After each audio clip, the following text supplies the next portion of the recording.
Kyle, thank you so much for joining us today. To start off, I just have a question. What first piqued your interest in affiliate programs?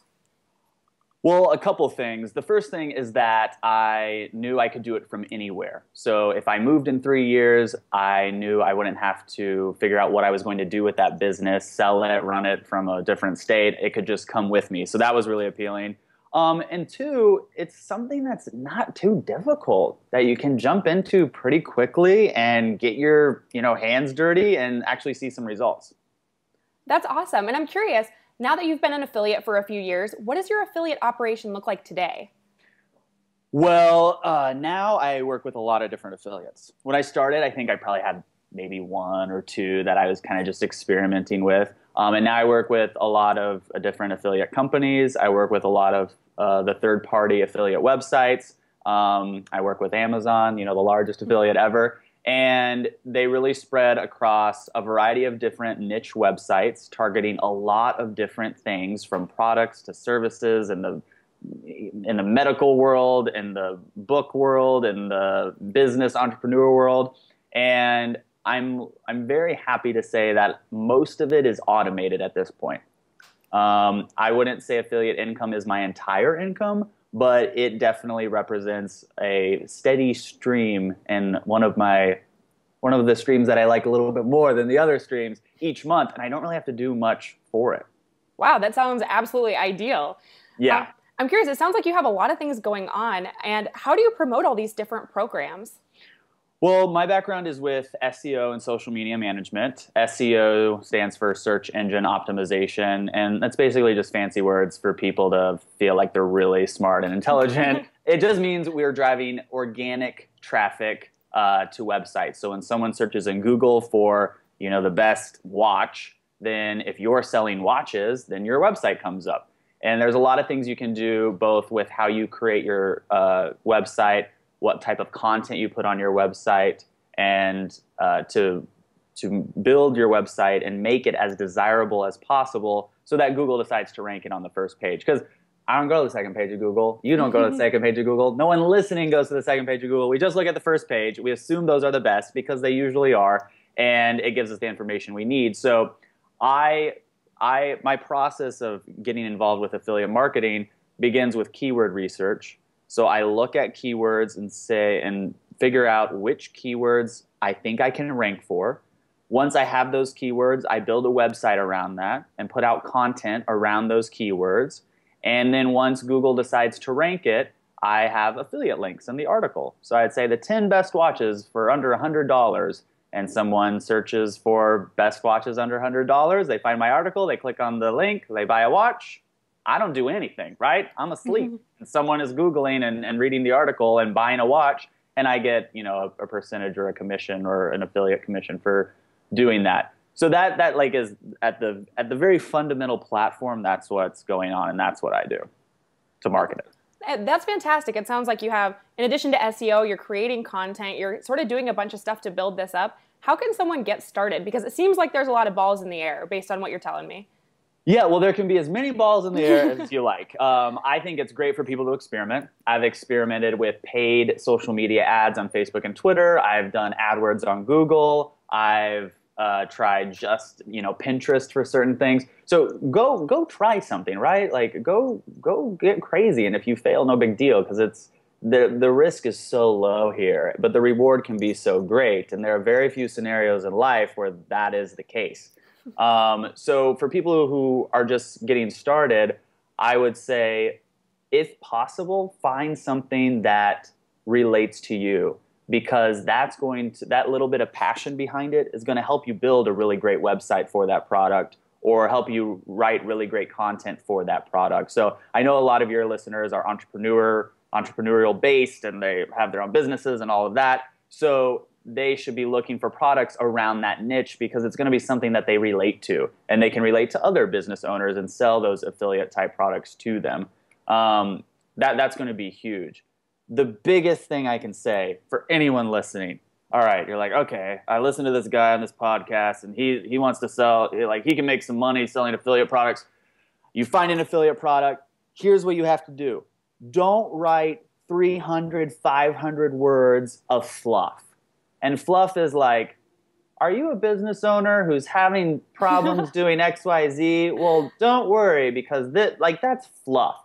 Give me something that's crazy good. Give me something that you're like, I don't even know if I want to tell you because it's so good. That's what you should be writing in your website. Those are the types of articles you need to be writing because those are the types of articles that get shared around all the social media sites, that go to all the blogs and other websites, which gives you a great holistic SEO, look at your website. And Google sees all that and goes, we're going to rank your website #1 because that article was amazing.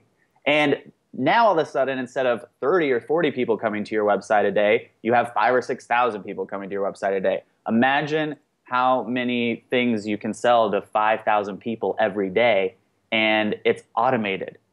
No customer service, no shipping, no phone calls, nothing. They click a link, and then you get money. There is nothing better than that. So there's no reason that anyone should be doing it a little bit. And like I said, the risk is so low, so might as well give it a shot, right? And if in 6 months you don't like it, then who cares? That's fantastic. You make it sound amazing. And earlier we talked, and you sort of listed out like 4 really fundamental things that people can do kind of step by step to get started. Would you mind reiterating those for me? Because I think those are really valuable for our listeners. Definitely, when you build your website, build it on WordPress. It is... Look, I think Google likes WordPress. It's just a hunch, but I think they like it. And if they don't like it or they don't care, it's really intuitive and easy for you to use. So just use WordPress. If you pick something you like, you're going to build a better site around it, right? If I built a site about football, it would be that. Because I would just be like, I don't know anything about this. I don't watch it, whatever. But if I made a site about dolphins or something, which I know a lot about, then I would rock that site, So just if you can, pick something that's at least something you're interested in. Even if you've never heard of it before, but you're like, oh, that sounds interesting. That interest will also drive really great content. It is my personal experience with working with tons of affiliates that the best affiliate programs are usually when it's directly with the company.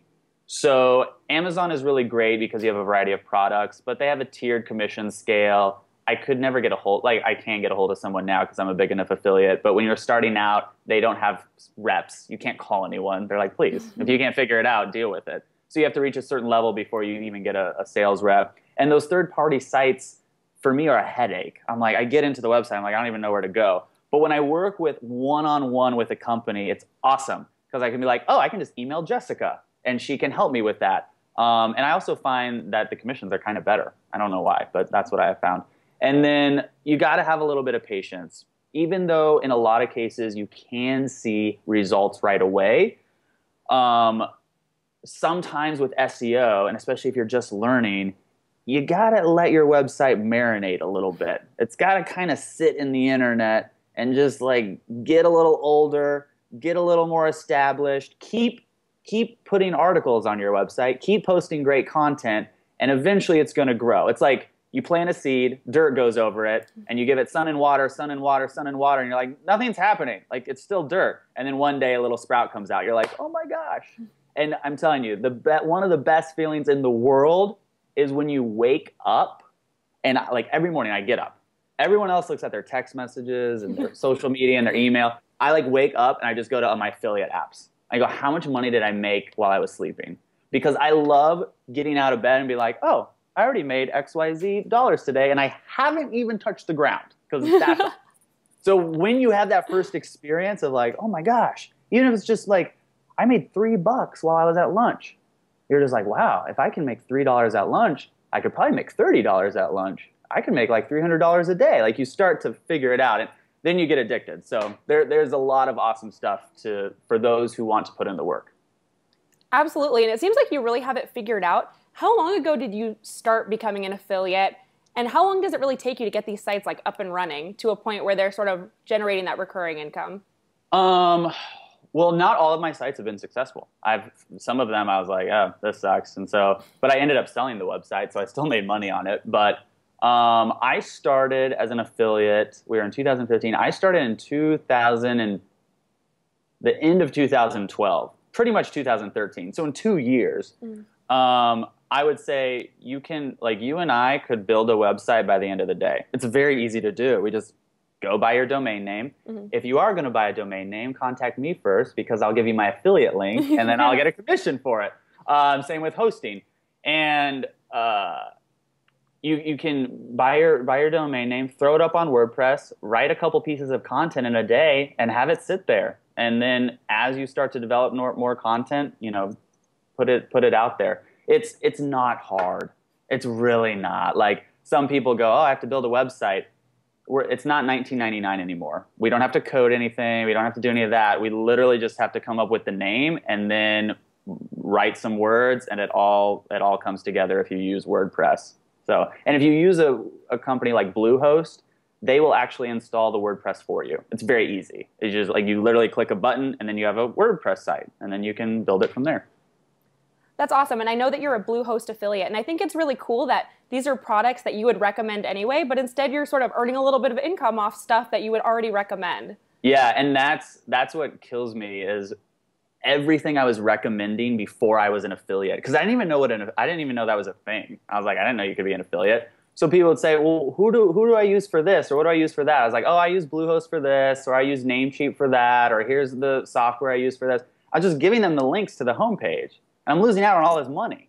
And now when someone goes, who do you use for hosting? I go, what's your email? I'll send you a link to it. And so I send them my affiliate link, and then I get a check in the mail for $65. I was like, that was so easy to do. Now, if you have a website that gets people, you know, a large number of people every day who are looking for hosting and they click that link, think of how much money you can make. 65 times 10 a day is $650 a day. It's a lot of money. It's a lot of money.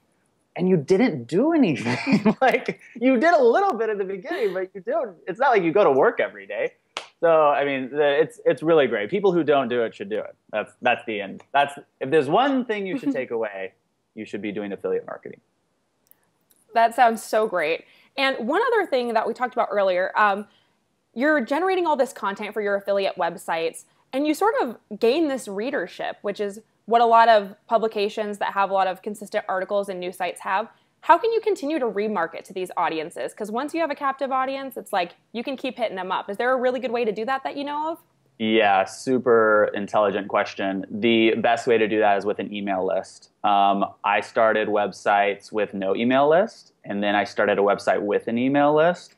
And I mean, the power of an email list is lost on a lot of people.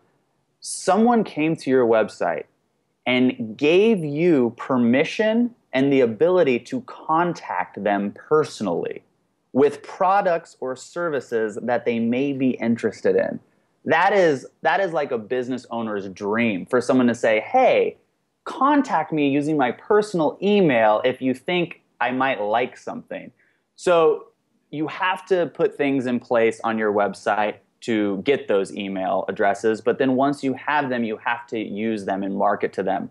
But that all can be automated as well. For some of my sites, I have a little pop-up and it says, you know, click here to learn 10 strategies about XYZ.